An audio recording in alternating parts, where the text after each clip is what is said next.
Hi,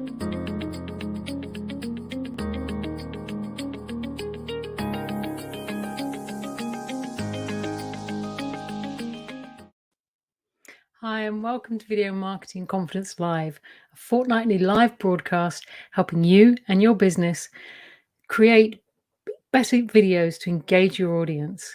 I'm Diana Johnson, and I'm passionate about helping you, small business owners and fellow entrepreneurs, to build your personal brand and online influence through the power of video. Now, effective video marketing has the power to move people to action and to enable you to thrive.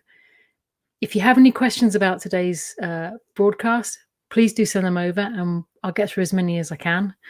This week, I'm hoping to speak to Clare Josa very shortly. But we're going to be speaking about imposter syndrome. So for the moment, I'd just like to have a quick chat with you about what exactly that is. Now, one of the best ways I can describe it is, I guess, as a collection of feelings of inadequacy that maybe persist despite the evidence of real success. Now, imposters suffer from chronic doubt, intellectual fraud, if you like, that is stronger than feelings of success or actual proof of their competence. Now, it doesn't really matter how successful you are in your field. Imposter syndrome doesn't discriminate.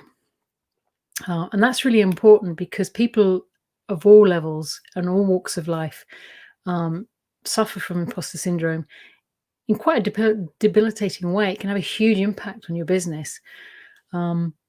Highly successful and experienced people suffer. So imposter syndrome doesn't equate to low self-esteem or even a lack of self-confidence.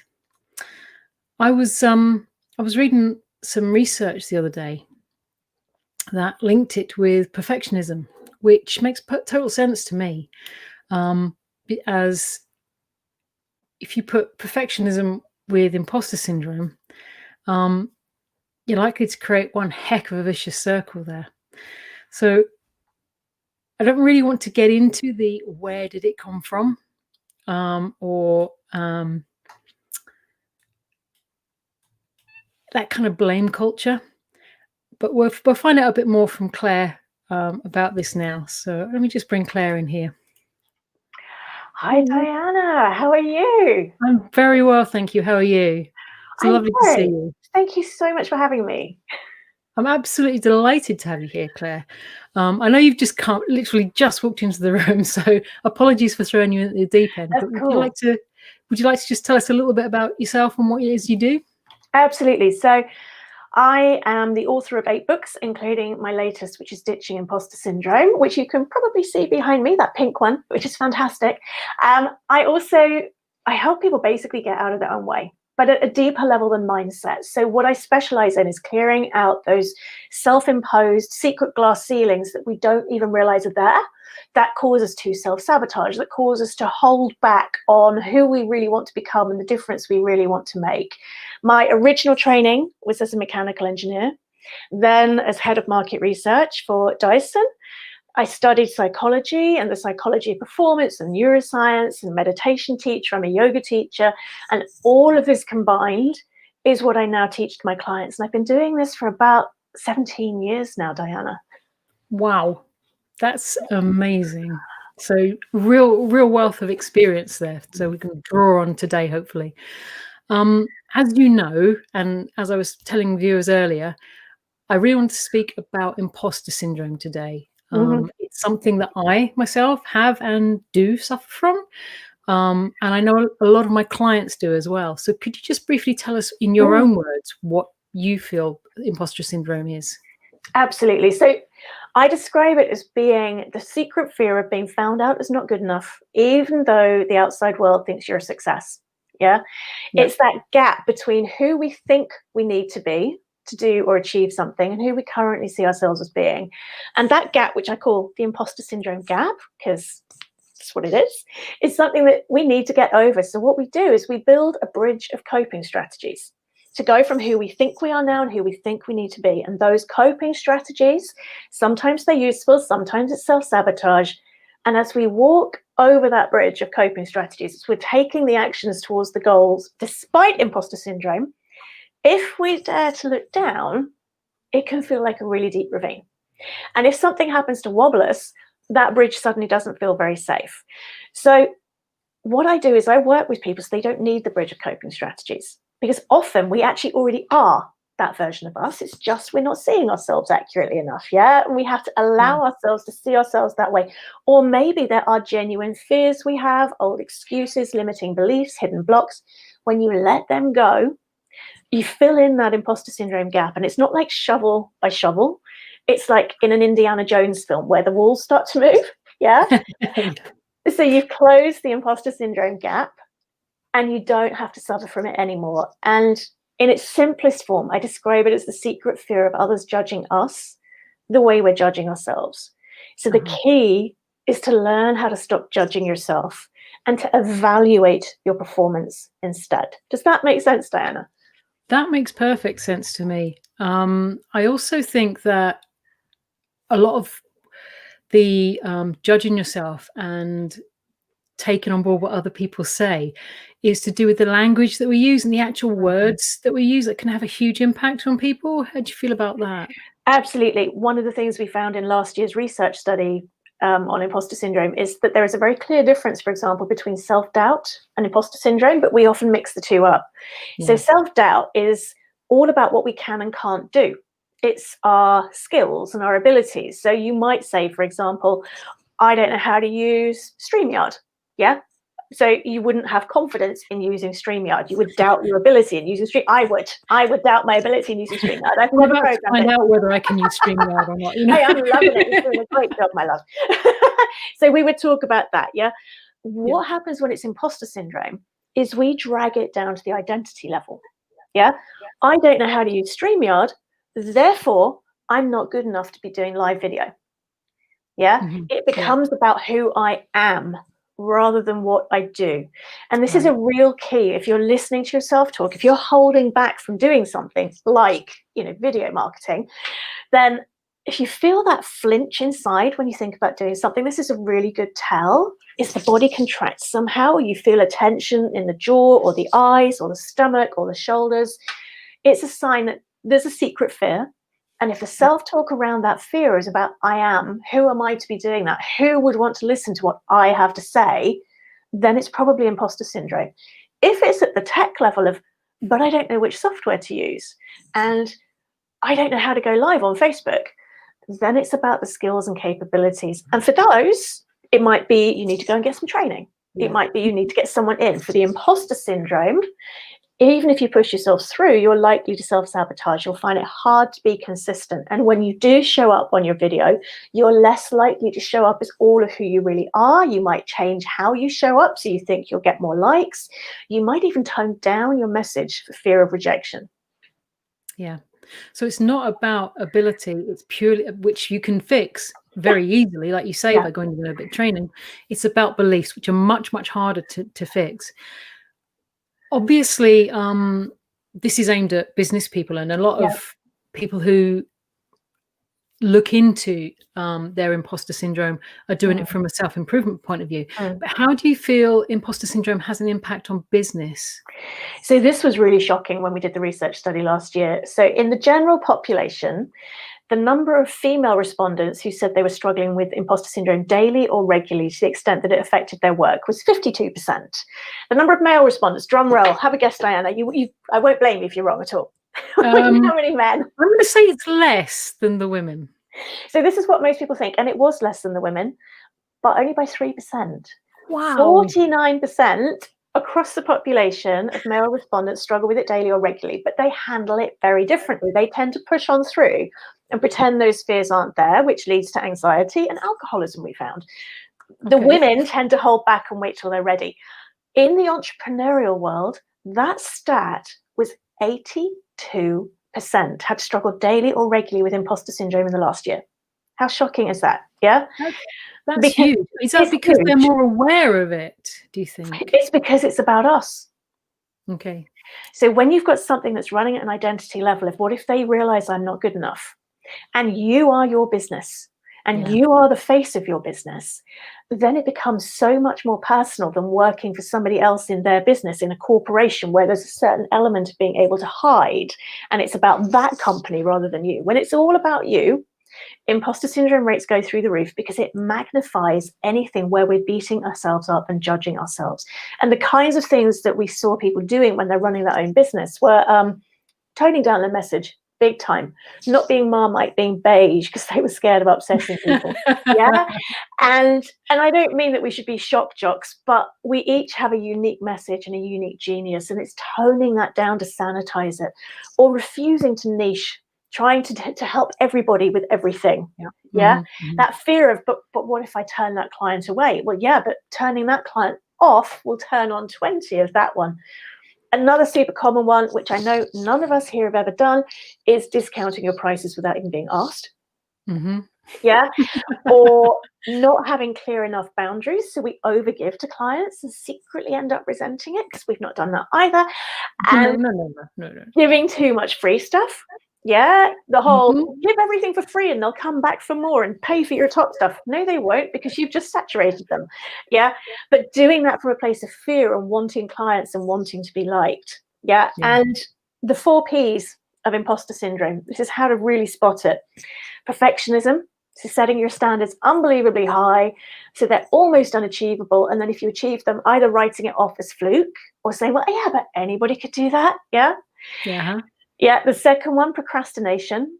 So this is where we're filling our time with busyness, because it's more than just the cute cat videos.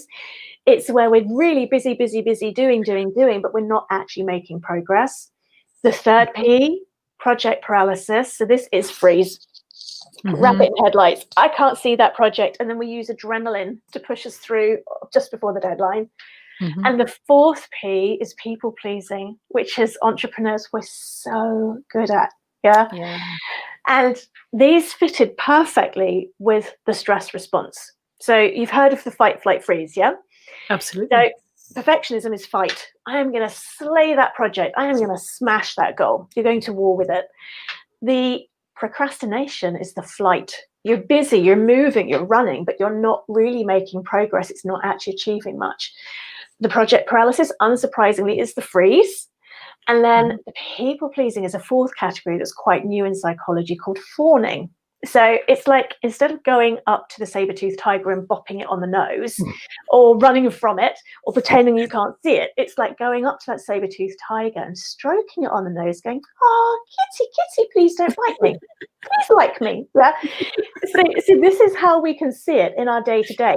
And the challenge is, as business owners, because we don't have a boss doing this, it's really easy to tell ourselves we're too busy, to tell ourselves that wasn't the right opportunity, as we subconsciously self-sabotage because of imposter syndrome.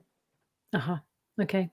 And do you find, I know you're talking about entrepreneurs there, but do you find any particular sectors are more vulnerable to the effects of imposter syndrome? Yes, the more the business is about you and your personality, the more vulnerable it is. Yeah. Okay. So for example, if I look at, I've got a friend who runs a design agency, and he's got a team of 10 around him, and they do SEO as well. In that kind of environment, because you've got a team and because it's about the output rather than you, it can be easier to manage imposter syndrome there. But say you're a coach or a consultant, or you've got a public face, then because it's about you, if somebody rejects, because it feels like rejection, even if somebody we've all had it, they unsubscribe from the newsletter, and you sit there and go, nobody loves me. Okay, maybe I'm the only one.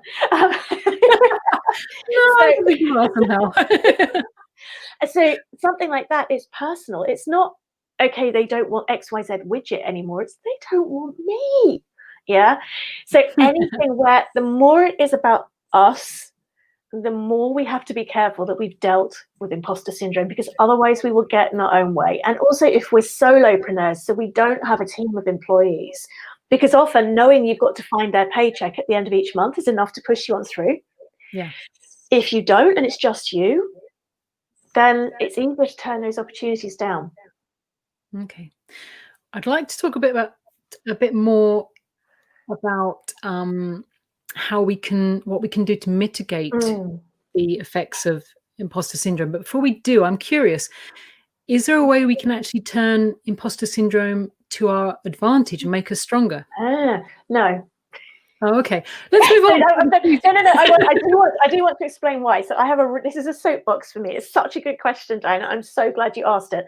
See, what happens is people try and fix imposter syndrome with mindset and positive thinking. Yeah. Mhm. And that works really well up there at the skills and the capabilities and pushing yourself through to achieve a goal where maybe you're just a little bit reluctant. Because imposter syndrome is down at the bottom and things like our self-talk are right at the top, you actually need different tools to deal with imposter syndrome than to deal with a little bit of self-doubt. So what happens is people think it's incurable. So we find reasons to make ourselves feel better about having it. Yeah. It's, oh, but I need it. It helps me to stretch myself. It helps me to perform. No, it doesn't. It holds us back and it makes us self-sabotage.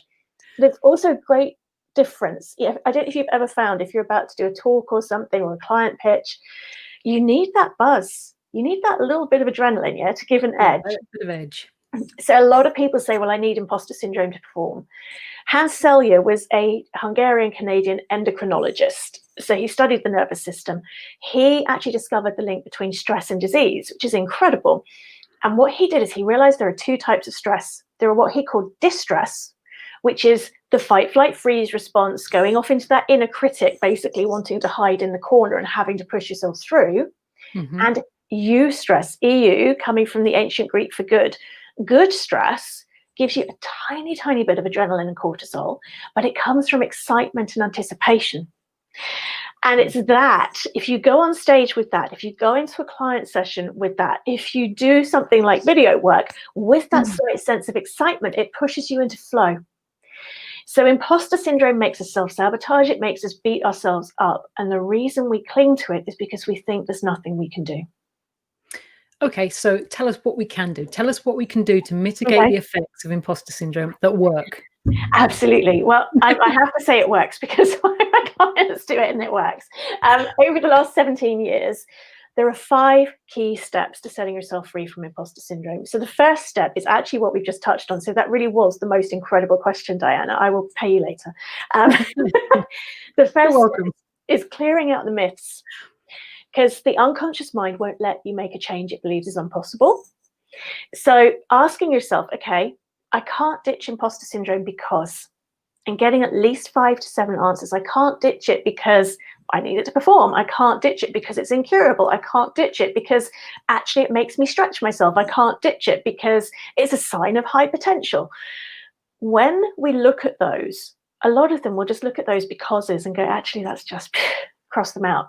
Some of them we might actually need to go and do some work to clear. And by clearing that out first, it means you've released and reduced the resistance of the unconscious mind to clearing out imposter syndrome, because some of them can be a bit deeper as, well, it keeps me safe. It means that I don't have to deal with trolls. Yeah. So clearing that out is step 1. Step 2 is turning your inner critic into a genuine cheerleader. So the inner critic is simply a mess and mash of neural pathways in the brain.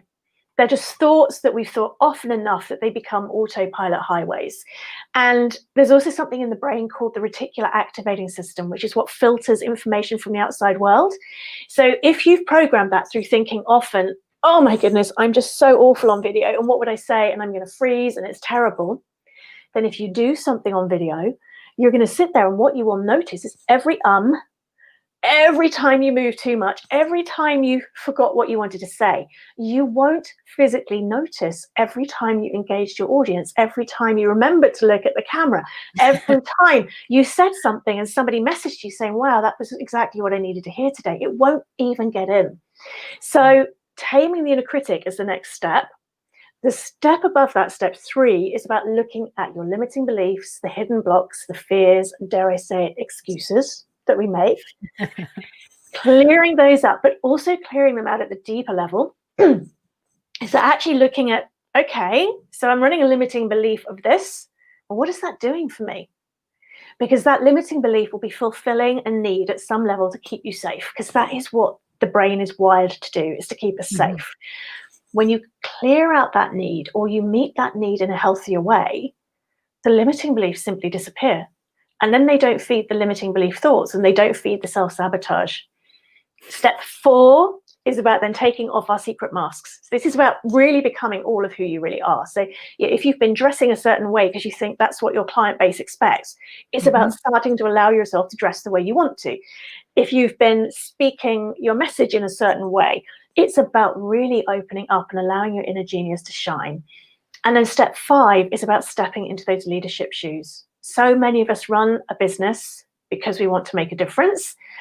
And it's about allowing yourself to step up and make the difference you're really here to make in the world, rather than just the play it safe version that you had to use because otherwise imposter syndrome would have got in your way. So those are the 5 key steps in the ditching imposter syndrome process. That's fantastic. Thank you very much for that. And it leads really nicely, that last point in particular, into something else I wanted to discuss. I know a lot of the work you do is aimed at helping businesses move from simply surviving to thriving. And I believe you're on a conference around that as well. I'd be interested to know more about that. Yeah. Okay, so we're running Let's Rock 2021, which is an incredible group of 13 speakers. And this is for people who actually want to say, do you know what, 2020, we did brilliantly. We're still here. Yeah. And actually, we do need to honor that achievement, because our world's turned upside down. Our customers' worlds turned upside down. And so many of us have done whatever we had to do this year in order to survive. So this is for people who are saying, do you know what? I don't know what 2021 holds, but I want to shift into thriving. And so many of us have had the experience of realizing that actually the way we used to do it doesn't work for us anymore. Yeah, this has changed our values. It's changed what's important to us. It's helped us see, I actually really want to dump that bit of my business. Yeah, or I really want to move in this direction. So the idea is it is practical how to, fluff free, for people who want, it has to be fluff free. We've all done the conferences where you're like, so that half an hour gave me 2 minutes. Yeah. That's why I keep these quite short and sweet, you know. Fantastic. And the idea as well is that this is live. So the people I'm interviewing are there live. If you've got questions on what they're saying, I can actually ask them. I'm going to be interviewing them and they can answer right there and then. We've got masterminding, we've got networking, we've got an action plan workshop.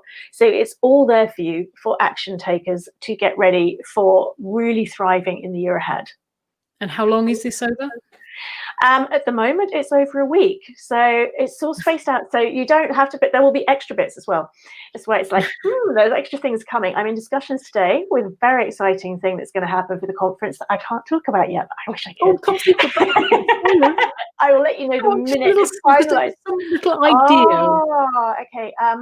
We have a sponsorship opportunity that's going to allow us to run some extra masterclasses that otherwise we couldn't run, which are going to be incredible for the actual implementation. So it's going to be really great. And the idea is that by the end of each session, you'll already have taken action. So we've got the interviews, and then afterwards, there's a 10 to 15 minute mentoring session where you'll pull out what your key learnings were from that session, and you'll do one thing now, and you will do that even before we get off the call. So by the end of the conference, you'll already be seeing results, rather than, I don't know about you, Diana, but I go to these fantastic conferences, come back with page after page of ideas that then do nothing but make me feel guilty for the rest of the year. I was just going to say, there's so many times you've been to a conference, been so inspired, and then that notebook's just sat there and you haven't actually put any of it into practice. Exactly. So yeah, so I decided it was time for us to find a way to make sure that couldn't happen to us. Yeah. So when is this? Well, it's going to actually now be in spring next year. Okay. Yeah. So people can sign up already. Super early bird rate, because at the moment, I think people have just realized that with the second UK lockdown, with what's gone on with the American presidency, and people are really struggling with resilience, their batteries are empty. So we're actually going to be running this once lockdown is done and everybody is ready to get going. But by signing up already, there are going to be things that we're doing between now and then that will already be helping you with 2021 and making sure it's absolutely applies for you. That's great. If you let me have the link after this, I'll make sure it's in the comments below so everyone's got access to that as well. Perfect, thank you. And Diana, I was wondering, let me know what you think on this. As I went through the 5 steps, so step 2, taming your inner critic, is something for a lot of us. We sit there and go, yeah, that's nice. How am I supposed to do that? Yeah. I actually have a free training that I don't know if it would be all right to share with your viewers to actually help them Yes, pause on the inner critic in under 60 seconds. absolutely. Cool. So clarejosa.com/ABC. Okay. In- It's my ABC process that it Mhm. literally, as soon as you notice that flinch factor and you realize it's an imposter syndrome thought or a negative beating up thought, you Mhm. can use this 60-second process to turn it around into something more encouraging. And if you play with that 3 times a day for a week, you're actually rewiring the neural pathways in the brain, the filters in the reticular activating system. So they start encouraging you and spotting what's going well, not just beating you up. Okay, no problem. I'll put a link in for that as well if anyone didn't catch Thank that. you, Diana. So I know you spoke about 5 ways of getting over imposter syndrome earlier. Yeah. Would you have 5 tips that viewers can take away today beyond that? Something special just for us that can help them immediately, that they can do now, not write it in a notebook and put it on one side. Stop now and do it now. Can you Should do we do that? it right now? Okay, so I'm going to Yeah. assume that if you're watching this, you are not driving a car or operating machinery. Okay, I just have to say that. So feet flat on the floor. Okay, Mhm. and then back straight, chin to There we go. slightly under. Hey! Okay, so I'm going to invite you to join me for a visualization. Okay, and if you're not a visualizer like me, I don't think in pictures. Imagine and feel this. Okay, Oops, sorry. so we're going to start eyes softly closed. And I just want you to take a deep sighing breath, breathing in and out.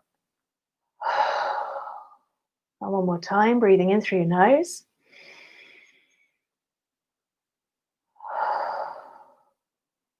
And one more time. This time, bringing your shoulders up to your ears and letting them go. Coming back here now. And then keeping your eyes softly closed if that's comfortable for you. I invite you to imagine a project that you've been maybe putting off that's actually quite important to you. Something that's been making you flinch a bit. And then I invite you to imagine that you can time travel and you can move forward in time to the point a week after you've finished that project. And that you can turn around and look back at the you in the now. And look at the journey that you took. And at that point forward in time where you finished that project, with your eyes softly closed, just notice how you're holding your body.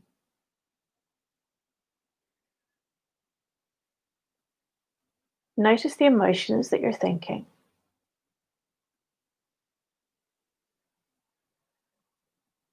And become aware of the thoughts that you're thinking as the version of you who's already achieved that.